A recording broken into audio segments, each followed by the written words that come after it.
Hello everybody! This week's video, as is at this time every year, it is a Buster Keaton video, a tribute video, which turns out to have coincided perfectly with me having a couple of wisdom teeth out because I did not want to appear on camera today. So let's enjoy Buster, shall we? Before we do start, remember we do have a shop on our website. We also have a Redbubble shop where I have a whole ton of designs that I created that are around Buster Keaton themes. You can see the collages up on the screen now. So we don't do any kind of sponsorship or ads. If you want to support us, that is where you support us. Also, like, subscribe, comment, share, the usual stuff. So this time, what we are having a look at is Buster Keaton and his use of parody. Now we're going to have a look at a couple of little instances of parody and discuss those, and then we're going to have a look at what I think is his greatest parody, which is one of his feature films. I think it almost verges into satire.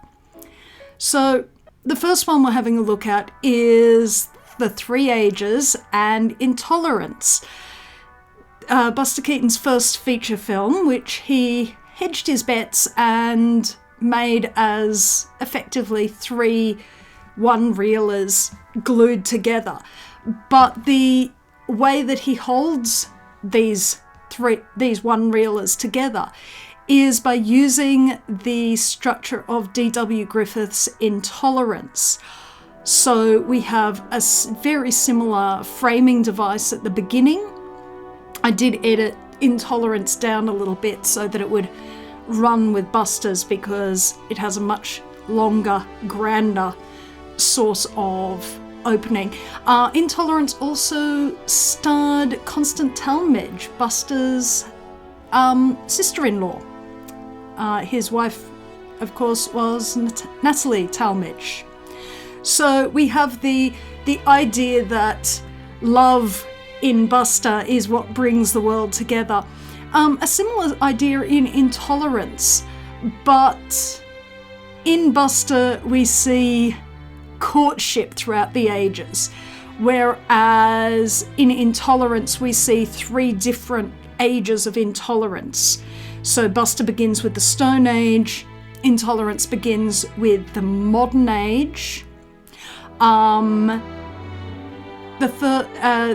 Three Ages then goes on to the Roman and the Modern Age, and Intolerance goes on to Jerusalem and on to the court of the Medicis. So it's looking at the idea of intolerance, and Buster is looking at the idea that love and courtship are perennial aspects of humanity. And of course, as always, Buster gets his girl.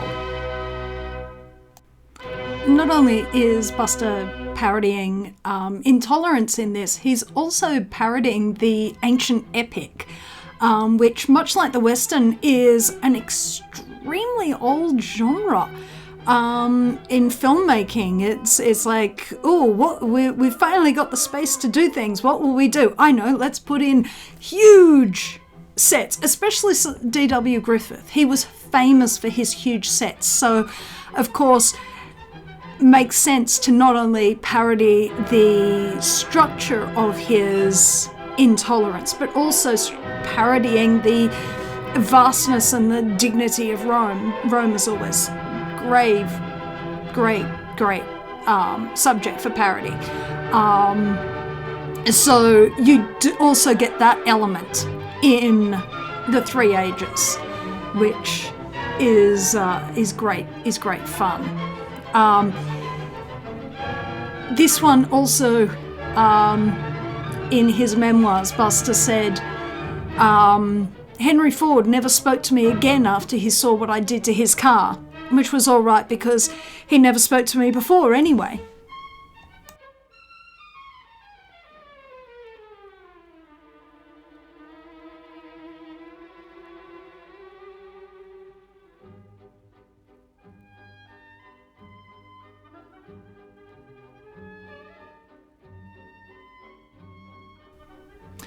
This is the second of our parodies, and it's very much changes the tone of the original. Of course, these were all popular films in their day, because there's no point making a parody of something that's impossibly obscure. So everyone would have known exactly what Buster was parodying. And Lillian Gish in this is a powerless little girl being frightened into smiling. Buster, on the other hand, is a man. And he's a man who's not going to just... He's already asserted, hey, you cheated. And then he gets the smile. And of course, is he going to smile? No, he's not going to smile. He'll use the Lillian Gish to try and... that's not going to work. But he is a character with power. Even at gunpoint, he has power because he's clever and he's resourceful, and it says something about the character that he creates. Just as Lillian Gish's terrified little smile says something about her character. They're saying different things using the same gesture. In this one, Buster is parodying William S. Hart, a cowboy actor. In his memoirs, Buster said, William S. Hart never forgave me for mocking his crying. He was a cowboy who used to do it very sentimental. He was known for his sentimental aspects of his films. Well, William S. Hart may not have forgiven Buster for mocking his crying, but I don't think Buster ever forgave William S. Hart for piling on to his great friend Roscoe Arbuckle when Roscoe Arbuckle was wrongly accused of murder and rape and had to go through 2 trials, which I believe is illegal. So, yeah, don't mess with Buster or he'll mock you. So, the film that I think is Buster's greatest parody is Go West. Now, the Western as a genre is incredibly old. I think it's really hard to fully fathom just how mythologized the West, the American West, was, even at the time of the West. So, Westerns as a film genre are exceptionally old. Now, the traditional Western is historic. Go West is set in the present day, and Go West concerns Friendless, played by Buster, who is a young man forced on the move by his poverty, and he finds he is swindled out of what he owns, paid very little, goes to the big city, finds that overwhelming, and is finally encouraged, go west, which he does.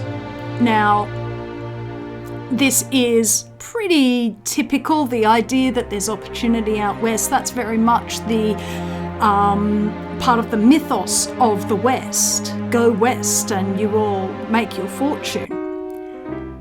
But this isn't a typical Western. And when Friendless finds himself out west, one of the first things that he does is put on a cowboy's costume.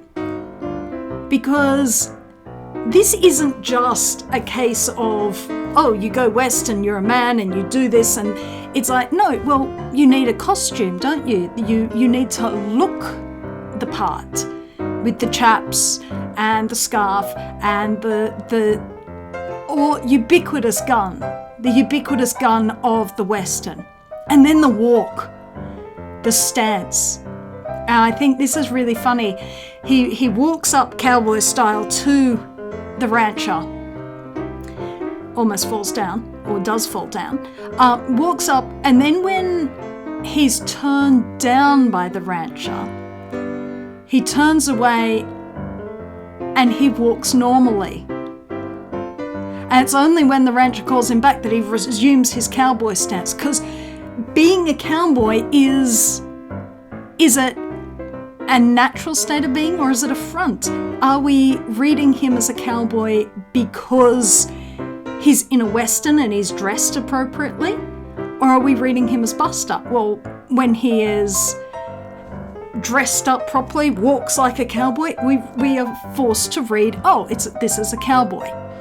Of course, he's a cowboy who's afraid of the horses, and ends up with the absolutely gigantic mule because it's calm. This is very much undercutting all the images of cowboys that we know that have been built on since this film was made. But even then, even at the time, the West is manly men, the West is big men, the West is all of this. And Buster's physicality just undermines this entire concept. He's not big, but he is playing the role. And here we have again, because of course you can't be a Western without some kind of standoff. And if you've got standoff, you've got guns. Chekhov's rule, if you see a gun, you've got to see it. So we are seeing guns, the idea of guns as an important part of masculinity. Of course, Buster's gun is a tiny little, I think it's a Derringer, and it gets lost in his holster. It's so small. In fact, it's so small, it's so difficult that at the end of this, you'll see he ties a little string around it. It's not the gun's fault, it's that he needs to come up with a new solution to this. But that guns are this huge part of this genre. It's not for nothing.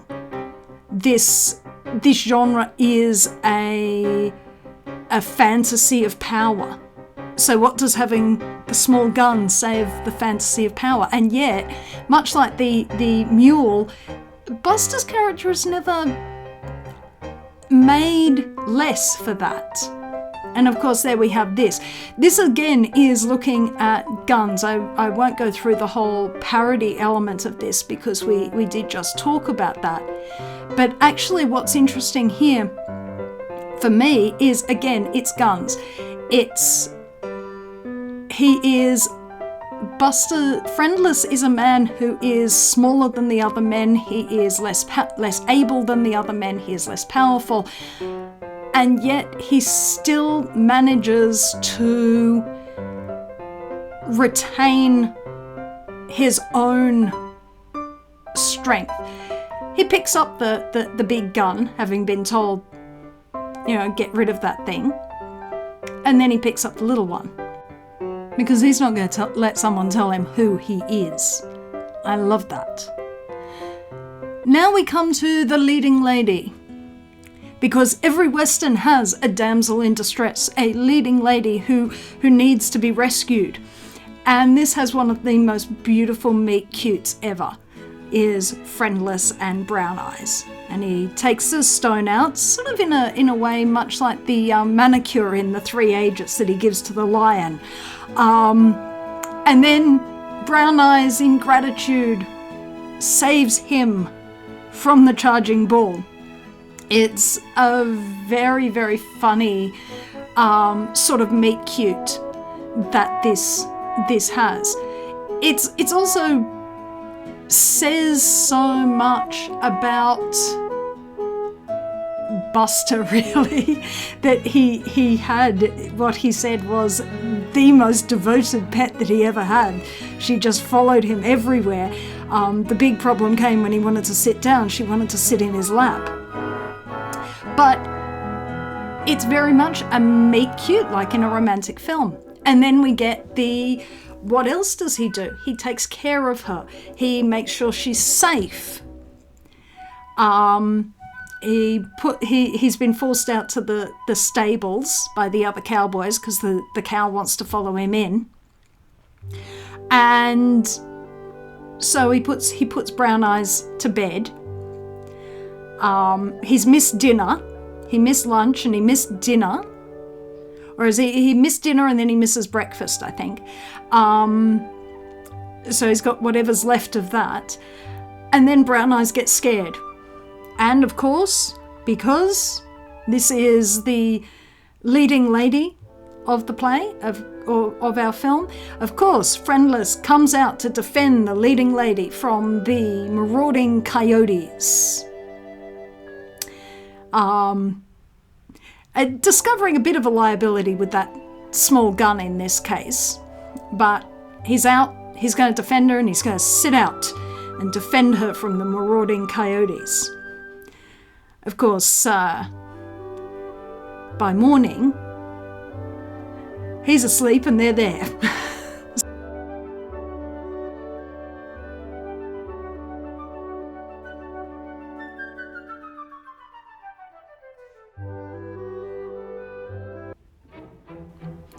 And then I think this is another thing, is the idea of, in Westerns, animals are quite they're things. They really are things. They're not something to be cared about. They are a product. You have to get the cows to market, that sort of thing. And cruelty to animals, unfortunately, has been a fact of a great many films. I shudder to think how many poor animals suffered with Old Yeller. I do know that when I was a child, Milo and Otis was infamous for the number of small dogs and cats that died in the filming. And the idea of a Buster, of Friendless, not wanting to brand the cow, not wanting to harm his friend. Now here comes our other leading lady, the rancher's daughter, and she's quite interesting because whereas Brown Eyes fulfills the traditional female role, as in she is passive, she is rescued, she is cared for by the male lead, the rancher's daughter frequently shows agency. At the beginning of the film, she does notice Friendless. She notices he's completely useless, but she does notice him. By this point, she asks, she's okay, can you get the splinter out? She chooses him over the more typical, idealized, masculine cowboy. So we get a sense that this is not the passive female character. Here she is when Friendless has attempted to buy Brown Eyes to stop her going to slaughter. The rancher's daughter has interceded with her father, has asked, and now she is attempting to give him, or would like to give him the money to buy the cow. This is not something that is asked of her. This is something she is choosing to do. And I think it's a rather interesting way of portraying her. Now, of course, we get to the end and the cows all get to the stockyard. Buster, or Friendless, has run the mad dash through the streets of Pasadena with the stampede. The ranch is saved and everything is bright. And the gratitude of the rancher, he asks, you've saved everything, what do you want? What's the reward you want? And the traditional reward is, the fairy tale reward is, I want the princess, her. And there's ambiguity about the her. Is the rancher really believing that it's his daughter as a thing to give away? And he looks a little shocked, and she's entirely unflattered. But at the same time, it's quite a dehumanizing thing until you realize her is brown eyes. Her is brown eyes. Obviously, her is brown eyes. Her is a trophy. Well, a cow is fine to be a trophy. Woman, not so much. And it's interesting looking at this. When you look at the rancher's daughter, her reaction is, oh, well, have you not noticed me? Have you not noticed me at all? But obviously Friendless has, because once he's safely got brown eyes, he's ready to chat up the ranch owner's daughter. Absolutely. And we get our final parody of Charlie Chaplin. If you would like to support this channel, come across to the Black Cockie Press website, www.blackcockiepress.com.au, where you will find books and other writing services to help with your writing.